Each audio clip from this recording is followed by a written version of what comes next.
Big ബോസിൽ നിന്ന് ജാസ്മിനെ പുറത്താക്കാനുള്ള ഒരു വമ്പൻ പ്ലാൻ ആസൂത്രണം ചെയ്തു വെച്ചിരിക്കുകയാണ് ബിഗ് ബോസിലെ ഒരു ഷാഡോ ടീം. ഈ സംഘത്തിൽ ഉൾപ്പെട്ടവർ ഇവരാണ്: സായി, സിബിൻ, ശരണ്യ, അഭിലാഷ് ശ്രീകുമാർ, പൂജ. ഇവരുടെ പ്ലാൻ ഇങ്ങനെയാണ്: ജാസ്മിനെയും ഗബ്രിയെയും അർജുനെയും നോമിനേഷനിലേക്ക് കൊണ്ടുവരിക. ജാസ്മിനും ഗബ്രിക്കും വോട്ട് ചെയ്യുന്നവർ മിക്കവാറും രണ്ടുപേരുടെയും ഫാനാണ്. അതുകൊണ്ട് അവരുടെ വോട്ട് രണ്ടായി ഭിന്നിക്കും. ഒരു ദിവസം ഒരാൾക്കല്ലേ വോട്ട് ചെയ്യാൻ കഴിയൂ. അതേസമയം അർജുന് തന്റെ ഫാൻസിന്റെ വോട്ടും കിട്ടും. ഗബ്രി ജാസ്മിൻ കോംബോയെ ഇഷ്ടമില്ലാത്തവരുടെ വോട്ടും കിട്ടും.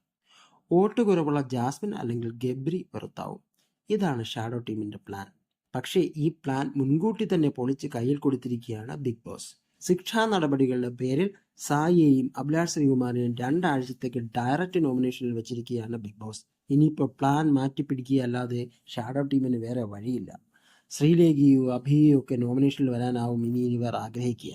അങ്ങനെ ജാസ്മിനെ പൊളിക്കാനുള്ള തന്ത്രം ബിഗ് ബോസ് തന്നെ പൊളിച്ച് കയ്യിൽ കൊടുത്തിരിക്കുകയാണ്.